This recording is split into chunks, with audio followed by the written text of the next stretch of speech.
Collection target ng Bureau of Customs sa buwan ng Setyembre at update sa mga balikbayan boxes. Ating pag-uusapan kasama si Attorney Vincent Philip Maronilla, Assistant Commissioner at tagapagsalita ng Bureau of Customs. Attorney Maronilla, magandang tanghali po at welcome sa Bagong Pilipinas Ngayon. Magandang tanghali, Nina, at magandang tanghali, ADG. Magandang tanghali din sa lahat ng nanonood at nakikinig sa program niyo. Attorney, lalagpasan ng Bureau of Customs ang target collection nito sa buwan ng Setyembre ngayong taon. Can you give us kung ano mga figure? Gaano po kalaki ang inyong koleksyon? At ano lamang po ba ang target ng Customs Bureau ngayong September?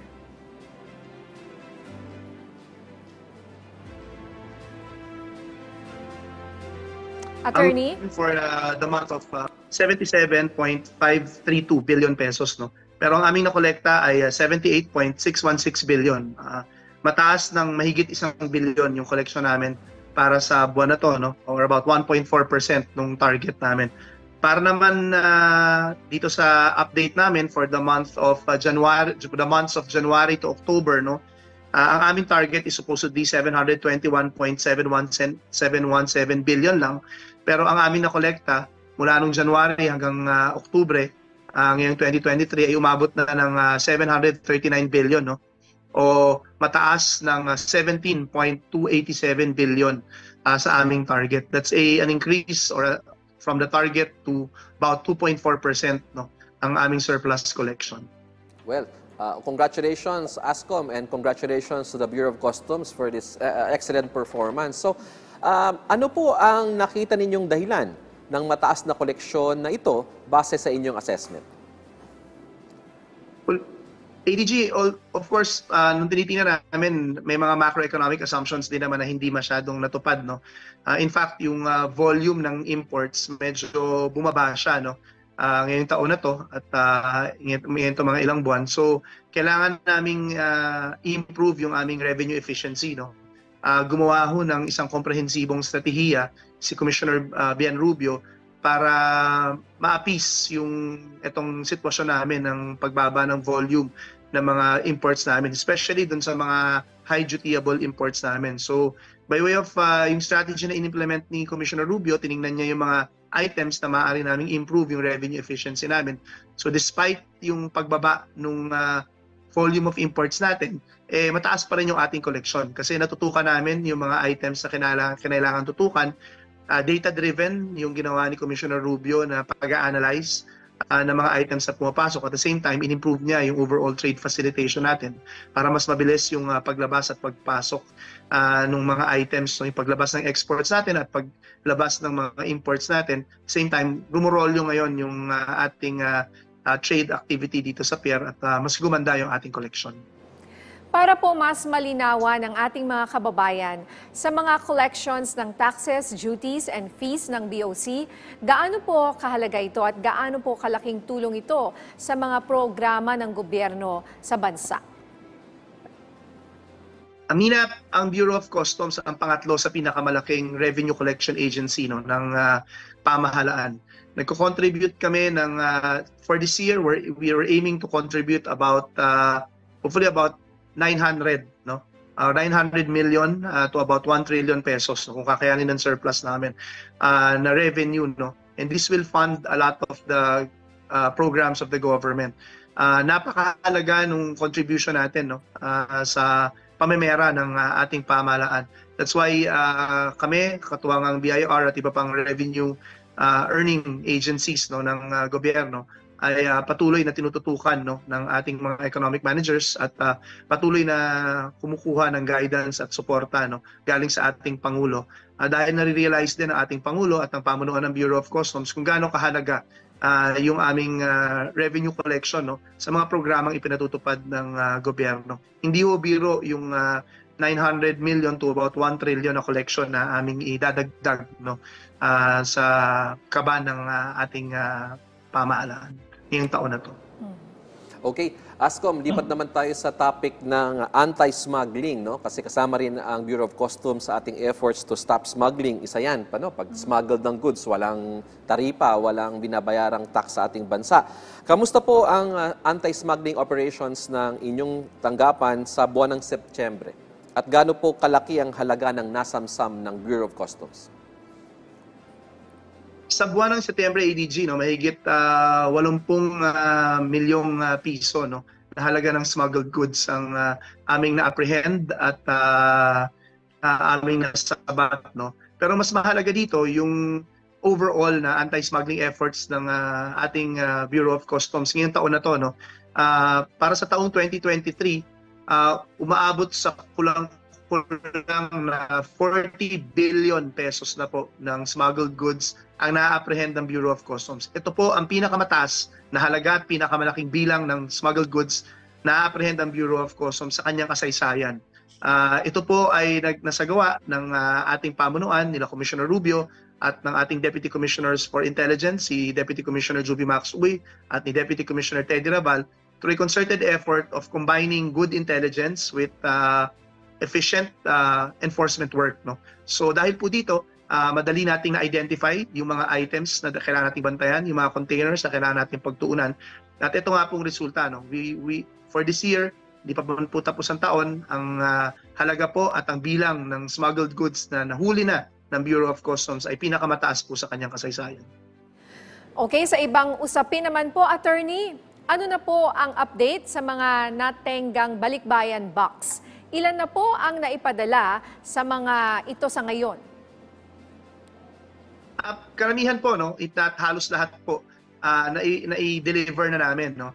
Unti-unti na po itong dinidistribute namin dun sa mga may-ari, no. Especially po dun sa mga balikbayan boxes na natenga dahil po naloko ng kanilang mga forwarding companies, no, yung mga kanilang consolidators at deconsolidators po, no, na pinagtiwalaan nila. Kaya patuloy po ang aming pagpapaalala sa ating mga kababayang OFWs, no. Meron pong listahan ang Department of Trade and Industry sa kanilang website, no, na may kaukulang na pong history ng maayos na pagkikipagtransaksyon ng mga freight forwarders, consolidators at deconsolidators. Maaari din po niyong tanungin ang Deconsolidators Association of the Philippines o yung DDCAP. Sila po ang isang organisasyon na ng mga deconsolidators na nagbabantay po sa kanilang mga sarili at minimake sure po nila na ang kanilang mga miyembro ay mga lehitimo at hindi po gumagawa ng mga gantong scheme, no, na kung saan kukunin lang ang pera ng ating mga kababayan pero pagdating dito pababayaan na yung mga balikbayan box nila. Sa part po ng Bureau of Customs, we make sure na kapag may ganyan pong insidente sa pakikipagtulungan din po sa ibang ahensya ng gobyerno, ito po ay aming pinoproseso pa din sa ilalim ng aming batas at kami na po mismo ang nag-i-inform sa mga may-ari at nagsiset ng araw kung kailan nila ito pwedeng i-claim, no, sa isang specific na area. Doon po sa mga malalayo, sinusubukan namin silang i-deliver doon at nagsiset din kami ng lugar doon kung saan sila nakabase para doon po nila pick upin. Okay. So Ascom, ang dahilan pala, ang pangunahing dahilan kung bakit naantala yung mga pagpapadala ng balikbayan box yung mga freight forwarders, itong mga kumpanyang ito, pinabayaan na lang nila yung mga balikbayan box at kayo na ngayon ang sa Bureau of Customs, parang kayo na nagpapadala sa mga recipients? Unfortunately, ADG, ganun ang dahilan, no? Kasi yung mga maayos naman ho na freight forwarders and deconsolidators, no, pinoproseso naman nila agad at dinideliver nila sa mga OFWs natin yung mga balikbayan box na yan. Itong karamihan ho na nakikita nyo ngayon, no, na natenga at hindi pa na-deliver, karamihan ho yan pinarating dito at inabandonan na lang. Wala pong usapan kung sino magdi-deconsolidate at hindi po pinroseso sa Bureau of Customs. Kaya po natenga sa amin, na-abandon at kailangan namin iproseso ng legal para kami na rin po, no, we take it upon ourselves as per instruction by the President and of course by Commissioner Rubio, no, bilang parte po ng aming serbisyo sa ating publiko, na kami na rin po ang gumawa ng paraan sa ilalim ng ating batas na maproseso to, ma-clear at ma-deliver po, no, sa mga kababayan natin. Attorney, ano po ang mga susunod na hakbang ng BOC upang hindi na maulit itong delay na ito sa mga balikbayan na boxes?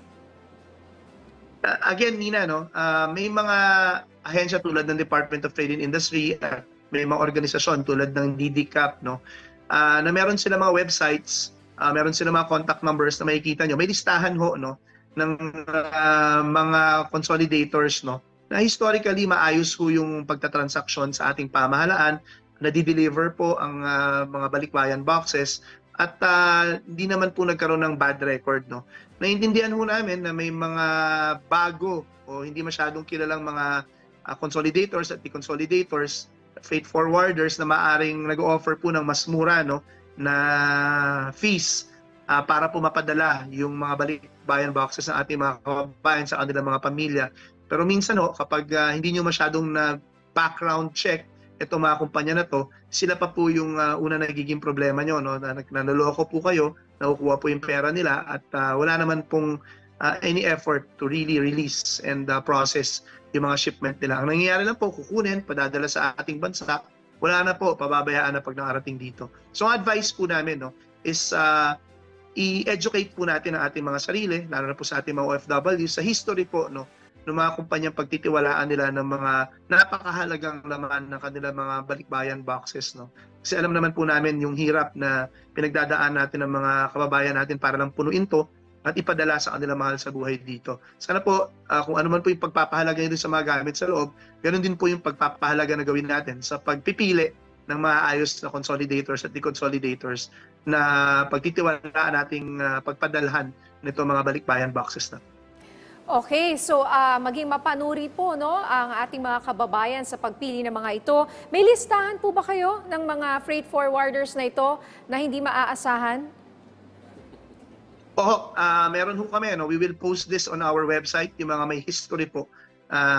Bukod po sa kanila po ipinutol na namin ang accreditation nila sa bureau, so hindi na sila pwedeng mag-transact dito. Ang aming concern po, kaya namin sila ipoposte sa aming mga website, kasi po sa ibang bansa, maaaring nag-ooperate pa sila at maaaring dun sila makapanloko. So ipoposte po namin yan sa www.customs.gov.ph. Ipoposte din po namin yan sa aming mga social media pages, sa Twitter, sa Instagram, at pati po sa TikTok. Nagawa kami ng info drive for this bare months para po matulungan ang ating mga kababayan na ma-inform dito sa mga maaaring kumpanya na may bad record na dito sa Bureau of Customs. Okay. Maraming salamat po sa inyong oras, Attorney Vincent Philip Maronilla, Assistant Commissioner at tagapagsalita ng Bureau of Customs.